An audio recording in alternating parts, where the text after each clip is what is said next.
अब 34 में देखो, उस ज्ञान को,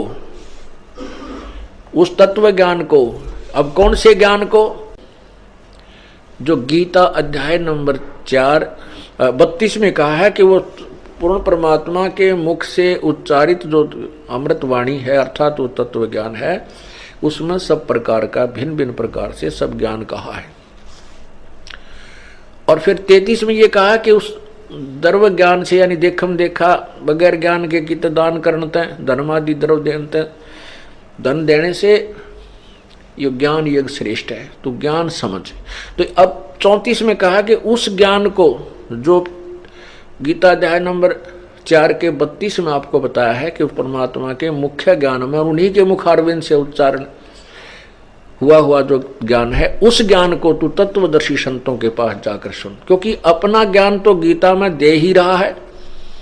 गीता ज्ञान दाता जो उसको ज्ञान है जो बताना चाहता वो तो गीता में उसने वर्णन कर ही दिया।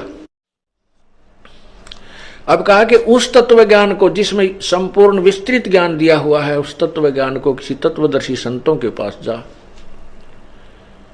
अब देखो गीता अध्याय नंबर 4 के और ये 34 मंत्र में,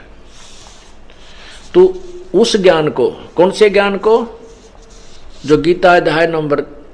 4 के और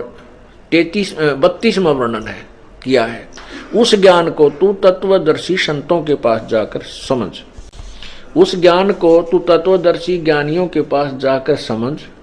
उनको भली भांति दंडवत प्रणाम करने से, उनकी सेवा करने से और कपट छोड़कर सरलता पूर्वक प्रश्न करने से वे परमात्म तत्व को, तत्वदर्शिनी व तत्वदर्शी संत,